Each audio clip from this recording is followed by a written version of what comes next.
Fala pessoal, muito bom dia, sejam bem-vindos ao 21º episódio dessa segunda temporada do podcast Spoilers da Vida. E eu desejo que todos vocês estejam bem e deixo novamente aqui o convite para quem ainda não escutou os episódios anteriores, que dê uma checada no seu agregador de podcast preferido, Deezer, Spotify, enfim, e passe a acompanhar porque tem muito conteúdo legal sobre comportamento, neurolinguística, coach, liderança e muito mais. E nesse episódio eu vou falar sobre paz, mas não a paz no sentido de guerra e conflito, mas no sentido daquilo que a gente busca, daquilo que a gente quer para ter plenitude, do que a gente precisa para a nossa vida. Eu não sei quando você vai estar escutando esse episódio, mas nesse momento a gente já está no segundo ano de uma pandemia mundial que vem trazendo aí muitas mudanças para a nossa vida, mudanças para a nossa rotina, mudanças nas empresas, no nosso modelo de trabalho, enfim. São tantas mudanças que eu acho que dava para fazer até um episódio só para falar sobre isso. E em meio a essa turbulência toda, nós estamos constantemente buscando o nosso ponto de paz, aquela paz perfeita que a gente acredita que vai nos trazer tranquilidade, calma, plenitude, um verdadeiro porto seguro. E coincidentemente, esse assunto tem sido bem recorrente nas minhas conversas. Cada um busca essa paz de uma determinada maneira. E óbvio, quando eu falo busca essa paz, tem algumas pessoas que estão buscando no relacionamento, tem outras que estão mais voltadas para o trabalho. Algumas pessoas, inclusive, falam que o trabalho durante esse período de pandemia tem sido árduo, tem sido mais cansativo e até mesmo tem sido mais exigido. É normal que a gente tenha essa percepção mesmo. Na maioria dos casos, a gente está muito mais focado no trabalho. A gente começa mais cedo, a gente termina mais tarde. Quando a gente acorda, de certa forma, a gente já está meio que preocupado com o trabalho e a gente vai preocupado até a hora de dormir. Mas entendam, o que mudou aqui não foi só o trabalho, só a rotina do trabalho, fomos nós também, que agora nós estamos muito mais conectados, nós tomamos café olhando as mensagens, almoçamos às vezes em frente ao computador, para não, e muito entre aspas, para não perder tempo. E tudo porque às vezes a gente acha que essa paz, ela vai vir, e aí quando eu falo de trabalho, ela vai vir quando a gente zerar a nossa lista de pendências. E eu vou te contar uma coisa aqui, um segredo. Essa lista de pendências, ela nunca vai zerar. Isso é normal. É o normal de um trabalho. Não importa o quanto que você faça, o quanto que você trabalha mais, sempre vai ter algo mais a ser resolvido. E não delimitar o seu limite do expediente só vai te causar ansiedade, angústia, aquele sentimento de que não importa o que você faça, sempre vai ter algo pendente, você sempre vai terminar o dia devendo. E, gente, claro que a pandemia e ficar em casa potencializa esse sentimento. Também não vamos romantizar o trabalho achando que a gente só vai ter momentos de alegria e que os problemas não vão ocorrer. É fato que nós vamos ter problemas e que a gente vai ter que se adaptar. Mas se você acha que o trabalho, nesse contexto de paz, é o único vilão, pode ter certeza que você está enganado. Nos relacionamentos, eu vejo isso também de forma recorrente, principalmente agora na pandemia, por conta do convívio prolongado e forçado que a gente tem tido. E para quem achava que ficar juntinho o tempo todo ia ser um fator de aproximação, aquela coisa gostosa, poxa, agora tá todo mundo em casa, a gente vai poder se ver o dia todo, pode ter certeza que para muitos casais isso não tem sido assim. Essa sobrecarga de atividades da casa, de cuidar das crianças, de até homeschooling, de atividades do dia a dia e do trabalho, e até o próprio cansaço psicológico por conta dos riscos da pandemia, isso tem feito com que muitos relacionamentos acabem ou sejam seriamente abalados. E novamente, aqui o problema talvez não seja o relacionamento em si, mas o que você está entendendo como paz e essas intempéries que a gente está passando, Não adianta achar que paz é ter um relacionamento onde não haja discussão, onde todo mundo tenha a mesma opinião, onde não haja ciúmes, onde não haja preocupação com o dia a dia, onde todos lidem bem com o fato de estarem isolados na casa, porque isso dificilmente vai ser alcançado.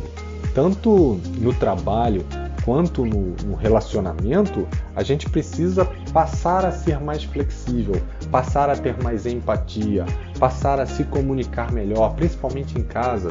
E nem sempre a gente vai fazer só o que a gente gosta. a gente vai precisar lidar com situações onde se faz necessário realizar atividades que são às vezes importantes, urgentes ou até necessárias apenas, mas que nem sempre fazem parte das atividades que a gente gostaria de estar fazendo. E a gente precisa fazer isso com maturidade, aceitar. Isso é uma questão, tanto no trabalho quanto no relacionamento, de maturidade. Saber entender que esse cenário vai acontecer, vai te aproximar muito mais da paz que você está buscando, dessa paz e plenitude que você está buscando. E não fazer isso e ficar com aquela eterna expectativa de que tudo vai acontecer exatamente como você gostaria, vai te causar uma ansiedade, uma angústia, uma infelicidade e vai impactar o seu trabalho, vai impactar o seu relacionamento. E existe até, para contextualizar assim, eu sempre gosto de trazer uma história, existe uma fábula japonesa muito interessante que eu acho que ela se enquadra muito bem nesse episódio. É a fábula da paz perfeita. E ela é mais ou menos assim, tá? Há centenas de anos atrás, existia um imperador japonês que queria muito ornamentar o salão imperial com uma pintura que representasse aquilo que para ele era o que ele mais buscava para o seu império, a tal paz perfeita. E assim ele, em busca dessa pintura, convocou os melhores pintores da época e pediu que cada um retratasse essa ideia em um quadro e que refletisse esse conceito da paz perfeita para que ele pudesse colocar ali em frente ao seu salão. E aquele que fosse escolhido, o quadro que melhor refletisse, receberia como prêmio uma pequena província da região que ele dominava. E diversos quadros foram pintados, alguns mostrando vitórias sobre outros impérios, outros mostrando grandes riquezas e conquistas, outros uma família grande com muitos filhos e herdeiros, e até mesmo chegaram na questão do lugar sagrado, de ser considerado um deus dentro daquele contexto como um todo. Mas nenhum desses realmente chamou a atenção do imperador, que já estava até achando que não encontraria o quadro que realmente refletisse o que ele estava buscando. Foi então que 2 quadros foram apresentados a ele. O primeiro, ele mostrava um lago tranquilo e calmo, com um espelho d'água que refletia as montanhas, aquelas montanhas longínquas com picos cobertos de gelo e todas cheias de vegetação, e tudo isso refletindo naquele lago paralisado, e sobre as montanhas um céu azul, aquele azul, como a gente fala aqui, o céu de brigadeiro, azul e com pouquíssimas nuvens brancas bem tênues. E todos que olhavam essa pintura admiravam e tinham certeza de que essa pintura refletia sim uma paz muito grande. E o segundo quadro, assim como o primeiro, também tinha montanhas. Só que nesse segundo quadro, as montanhas elas eram despidas de vegetação, as rochas elas eram escuras e evidentes, e sobre o céu dessa montanha, sobre essa montanha, na verdade, existia um céu tempestuoso. Não era aquele céu azul, mas era um céu com uma chuva muito forte e com muitos relâmpagos que iluminavam toda a montanha. De forma bem turbulenta, a água era demonstrada descendo pelas encostas da montanha, formando verdadeiras cachoeiras, e nada disso parecia realmente pacífico para quem observava. Mas bem ao centro de uma dessas cachoeiras, existia um arbusto crescendo em uma fenda da rocha, e era possível perceber que dentro desse arbusto havia um ninho e um passarinho que placidamente se encontrava sentado, sem se deixar abalar pelo que acontecia ao seu redor. E essa, por incrível que pareça, foi a pintura que o imperador escolheu. E quando foi perguntado a ele qual era a razão da sua escolha, ele sabiamente respondeu: paz não significa estar em um lugar sem ruídos, sem problemas, sem trabalho árduo ou sem dor. Paz significa que, apesar de estarmos no meio de toda essa turbulência, no meio de tudo isso, permanecemos calmos em nossos corações. Esse é o verdadeiro significado da paz perfeita. E com essa pequena parábola para reflexão, eu vou terminando aqui o episódio dessa semana. Eu espero que vocês tenham uma ótima semana, encontrando a paz que faz sentido para cada um de vocês. E lembrando da última frase do imperador, paz é, apesar de todas as intempéries que podemos ter, manter a calma em nossos corações.